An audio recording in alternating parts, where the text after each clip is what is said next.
My cousins were celebrating their millions at my grandfather's funeral. I was standing there in a thrift store coat holding a wrinkled envelope no one cared to look at. A plane ticket. Preston laughed, waving it like a joke, while the rest of them clinked their champagne glasses. I didn't argue. I didn't cry. I just tucked the envelope back into my pocket and walked out of that country club with every eye on my back. 48 hours later, I was on a flight to Rome, and what they thought was pity turned out to be power. Before I tell you how it happened, tap like and drop a comment. Have you ever been underestimated by your own family? I grew up believing my family name meant something. The Whitmores were supposed to be legacy-class old money with impeccable manners and even colder hearts. But for me, it mostly meant learning how to disappear quietly while everyone else fought for the spotlight. My father, Richard, was the kind of man who carried the world without complaint until it killed him. He worked himself to death cleaning up his brother Vernon's financial messes, signing papers he should never have signed, trusting people who only saw him as a safety net. When the heart attack hit, he was alone at his desk at midnight. I was 15. After the funeral, my mother Grace went back to 12-hour nursing shifts, her eyes hollow but steady.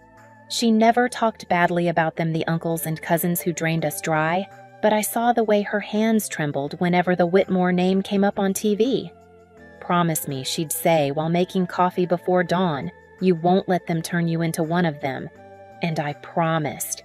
I became a history teacher instead of a business executive, the disappointment of the family group chat.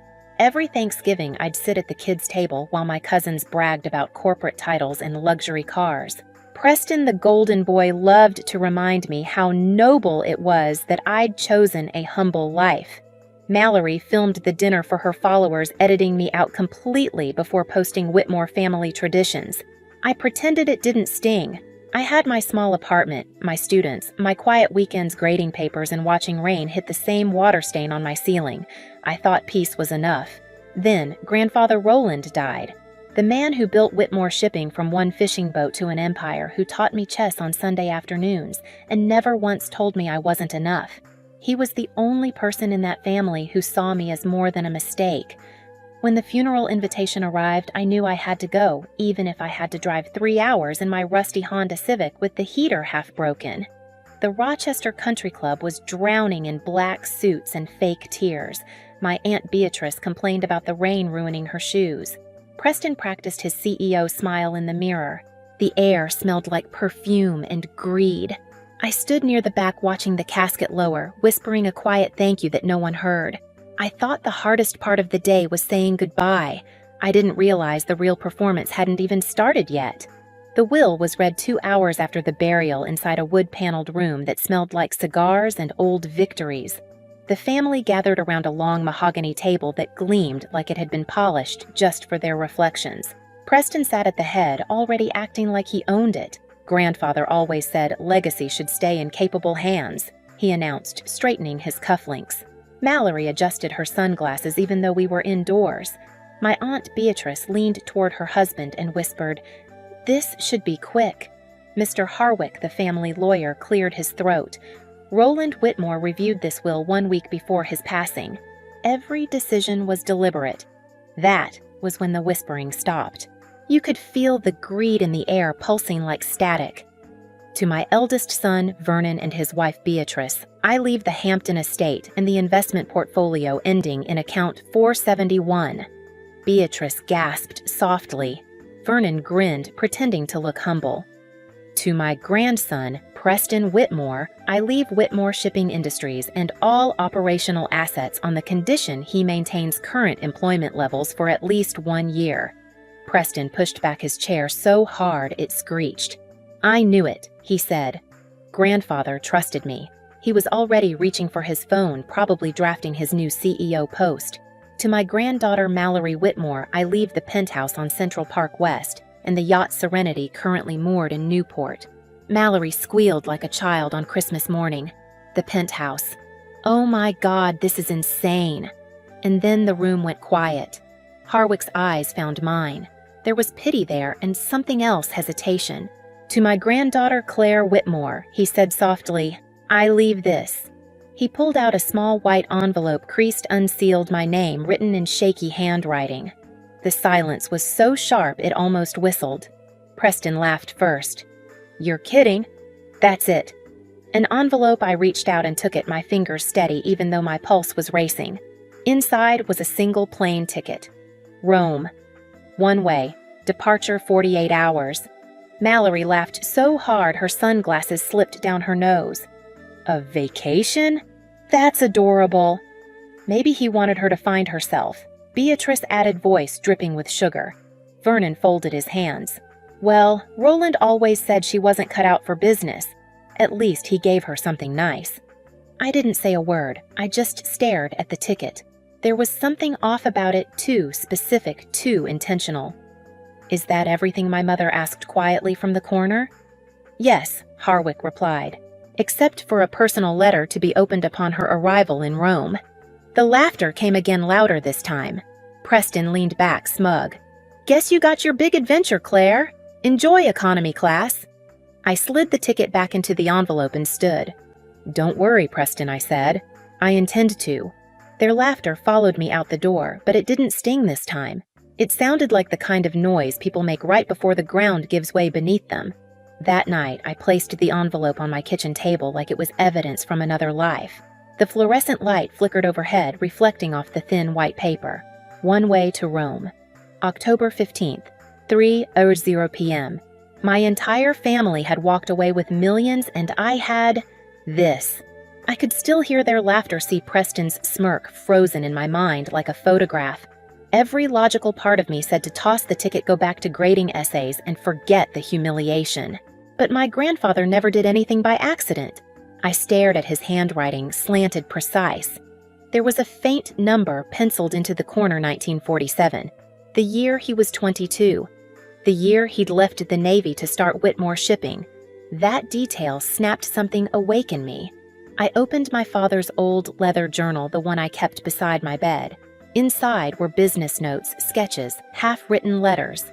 On the last page, he'd scribbled, "Don't let them turn you into one of them." It wasn't advice, it was a warning. By midnight, I had made my decision. I wasn't flying to Rome for a vacation. I was going to finish whatever game my grandfather started. At sunrise, I called my mother. "You're really going?" she asked. No disbelief, just quiet acceptance. "I think he's testing me," I said. "Your father once told me Roland had 2 lives," she whispered. Maybe this is about the one he never spoke of. That stayed with me all morning as I walked through Lincoln High's halls to meet the principal. 3 personal days, she repeated. "You've never taken one in 6 years." "I know, but I need to." She studied me for a moment, then sighed. "You look like someone who just got dared by the universe." By noon, I'd arranged lesson plans, packed my suitcase, and booked an Uber I couldn't afford. The driver, a middle-aged man with tired eyes, noticed the ticket when I climbed in. "Rome," he said. "Nice escape." "Something like that," I replied. At the airport, I sat by the gate and ran my fingers over the envelope again. There was a weight in it that had nothing to do with paper. For the first time in years, I didn't feel small or forgotten. I felt chosen. When the boarding call came, I took a deep breath, tucked my father's journal into my bag, and stepped forward. I didn't know what I was walking into, only that it was mine. The arrivals hall at Fiumicino was a storm of rolling suitcases and overlapping languages, the kind of chaos that makes you feel like a single pebble in a river. I was moving with the current when I saw my name neatly printed on a placard, Claire Whitmore. The man holding it wore a black suit that had seen careful tailoring and a face that knew secrets. He lifted the sign an inch when our eyes met the way you might raise a curtain. "Ms. Whitmore." "I am Lorenzo," he said. "Your grandfather asked me to meet you." Heat bloomed under my coat. "He asked you?" When months ago he said gently, taking my bag before I could refuse. "Please, we have a drive." The car was a quiet black Mercedes that smelled faintly of leather and pine. Rome receded in blurs, ochre walls, laundry lines, scooters slipping like fish between lanes. We climbed into the Sabine Hills switchbacks carving the air. Olive trees lined the slopes like old men in gray coats. Every turn felt like a page turning. "I didn't know we had a place here," I said after a while, the window cool against my temple. Lorenzo glanced at me in the rearview mirror. He called it the part that breathes, he said. He came 1 week every September, alone. The road narrowed and then became a lane flanked by cypress trees, tall and exact as chess pieces. An iron gate opened without a sound. Beyond it, a honey-colored villa with green shutters and a wide stone stair. I felt something inside me settle like a piece finally finding its square. The door opened before we reached it. An elderly woman stepped into the light. She wore a simple black dress and a strand of pearls, and the angle of her chin was familiar in a way that hurt. Her eyes were the color of rain clouds before a storm. "Claire," she said in careful English. "Come." I knew before Lorenzo whispered Sophia that she wasn't a housekeeper.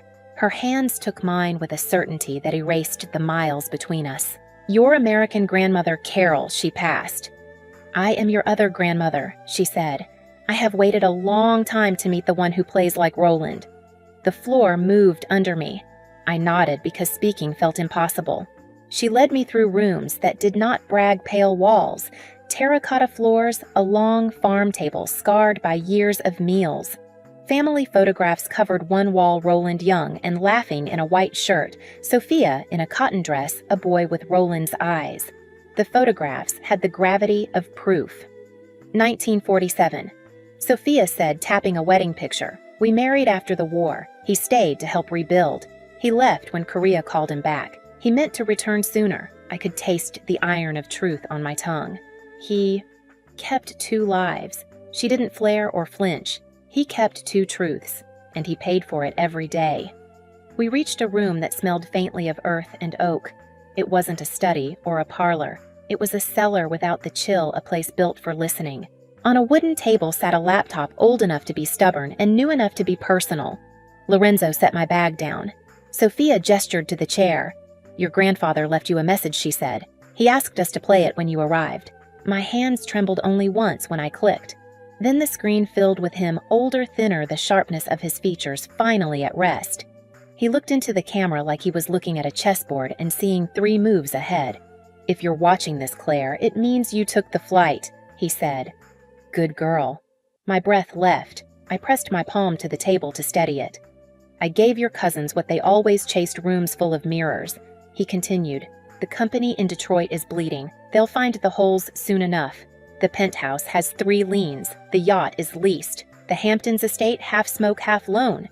He smiled without humor. "I gave them appearance because appearance is all they asked me for." He leaned closer, then softening. "You never asked for anything. You came on Sundays to play and to listen. You left me with peace I didn't deserve. So I'm giving you the part of this family that's real. The vineyard produces 2 million bottles a year. The land is paid for. The workers are family. Your grandmother Sophia is the bravest person I ever knew. Your uncle Augusto, her son, runs the day-to-day better than I ever did." He paused, and I heard the tiniest catch in his breath. "It's all yours, Claire. Not to sell, to keep, to grow. Consider it a trust I place in your hands because you are the only one who understands the weight of quiet choices." He sat back, the edge of a smile returning. "When Preston calls, and he will be kinder than he deserves. That will be the win they don't understand. Checkmate is not slamming the king. It's making the other player see the end and accept it." The screen went black. Somewhere upstairs, a clock struck the hour. I exhaled a sound that wasn't a sob and wasn't a laugh and felt like unlocking. Sophia poured 2 fingers of deep red wine into small glasses and pressed one into my palm. "Heredità," she said. "Inheritance." It tasted like summer caught in stone. It tasted like someone telling you you're not invisible. "Why me?" I asked, finally risking the question that had hummed under my ribs since the country club. Sophia's eyes softened. "Because you love things that do not glitter," she said. "Because he knew you would not trade the root for the flower." Augusto arrived by dusk, big-shouldered and quiet, with hands the color of soil. He hugged me with the care of a person who has carried heavy things for a long time. He led me through the vines while the light thinned, told me about trellising and harvests, about weather that lied and weather that told the truth. When he spoke about my grandfather, he used the present tense by accident and then did not correct himself. That more than anything made me believe this was not a fairy tale invented for my benefit. I stayed 3 weeks. I woke at 5 and learned by following. I carried crates and stained my hands. At night, I sat with Sophia and looked at photographs until the faces in them became names that became stories that became people. My body remembered being a child at a chessboard patient, exact taking time. On the 23rd night, I was back in Detroit, lying on my couch with a stack of essays on Reconstruction and a glass of Heredita, breathing on the coffee table. My phone lit up with Preston's name. Midnight, the kind of hour people use when they're out of polite words. I let it ring long enough for my pulse to even out, then answered. Claire. His voice was stripped of swagger. We need to talk. I said nothing. The accountants. It's bad, he said. Paper rustled on his end, the sound of a man drowning with documents that wouldn't float. There's debt I can't unwind. Vendors threatening to sue. The bank. He stopped. The penthouse, I asked. Gone, he said, a whisper of a word. The yacht leased, returned, the estate. A silence that tasted like ashes. Not ours, he said. Not really. I let the quiet hold. It wasn't cruelty. It was space for him to hear himself. You knew, he said, finally awe-wrapping the syllables. When you walked out with that ticket, I suspected, I said. Grandfather never did sentiment. He blew out a breath that sounded like surrender. He left you something, didn't he? He left me something real. Then the word broke in his mouth. Help me. I'll do anything. I pictured his cufflinks shining at the head of the table. The laughter, the clink of crystal. I tasted the wine again and felt the steadiness it gave me. There's a role, I said. U.S. distribution for Heredita. Salary. No ownership. You report to Augusto. You don't put the family name on any of it. He didn't pretend to be insulted. Yes, he said. I'll take it. 2 conditions I added. You apologize to my mother. You stop filming people's humiliation. His breath caught. Okay. And Preston, I said. You do the work. If you run, it won't chase you. It will just be there waiting when you get tired. He laughed, once a clean, unguarded sound I had never heard from him. You sound like him, he said. Sometimes I hear him, I admitted. In the quiet. After we hung up, I stared at the ceiling water stain, the Texas-shaped cloud that had watched me through years of smallness. It didn't look like Texas anymore. It looked like a continent without borders. Mallory was harder. She waited 2 weeks and then sent a long message that said nothing and everything, how she hadn't understood how she had wanted to be seen so badly that she turned herself into a brand. When we met at a coffee shop near campus, she kept her sunglasses on until she cried, which happened faster than either of us expected. I don't do crying, she said, swiping at her face and missing. It messes up my contour. Try telling the truth instead, I said. There's a job in Rome. Digital, but you'll spend real hours in the vineyard. You'll learn what it takes to make something slow. Her laugh was shaky. You mean I have to earn a story before I can post it? Exactly. She nodded, then surprised me by squeezing my hand. I used to cut you out of videos because you made the frame lean, she said. You didn't play along? I was playing a different game, I said. Vernon and Beatrice didn't call. They switched apartments like snakes, shedding skin, traded a chandelier for a ceiling fan. Word traveled back through cousins and lawyers. Vernon found bookkeeping at a firm that paid on Fridays and never asked about Hampton's summers. Beatrice learned how to fold sweaters at Nordstrom and smile at strangers without calculating what their last names could buy. I didn't chase them with mercy. Mercy isn't mercy if you advertise it. When spring edged toward summer, I flew back to Italy. The heat rolled off the stones in generous waves. The vines were reaching tender green on old wood. Augusto took me into the cellar and showed me the barrels like a father introducing his children. Do you want to see where he watched his videos, he asked. I already did, I said, and we both understood what I meant. We played chess at the long farm table that night. The board was a simple wooden one, the pieces slightly uneven the way hand-carved things refuse to be perfect. I opened with a move he would recognize. Halfway through, I sacrificed my queen. The gasp came out of Augusto without permission. He taught you that, he said. He taught me to see beyond what hurts, I said.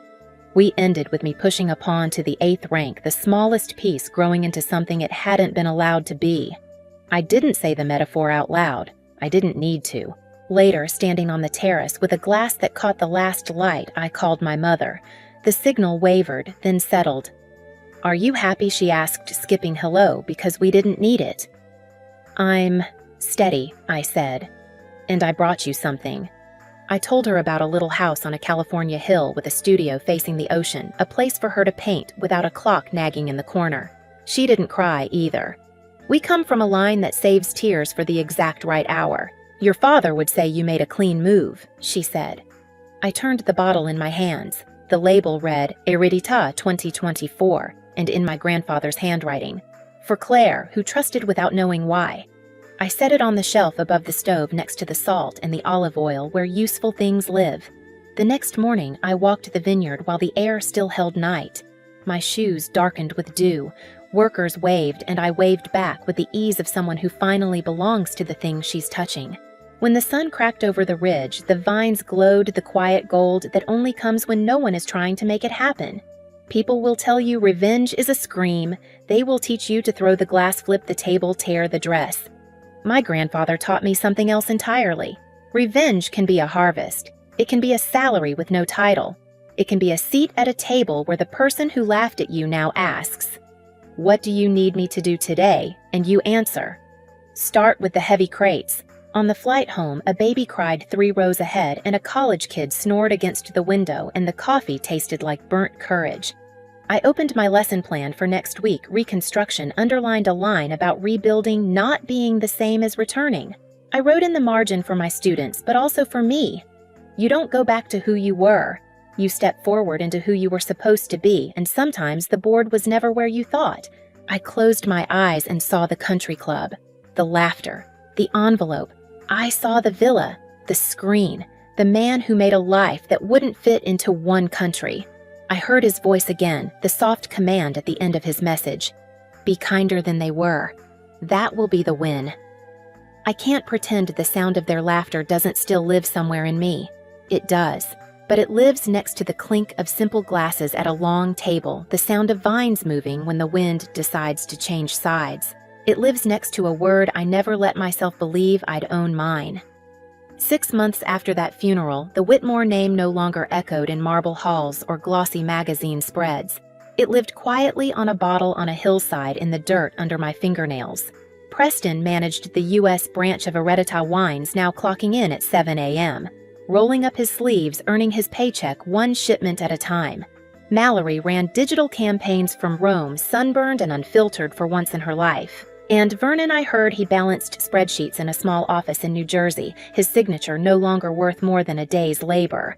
Mom moved into the little coastal house I'd bought her, the one with the blue shutters and the smell of salt in the air. She painted every morning, sometimes sending me photos of her latest canvas vines, sunlight a chessboard.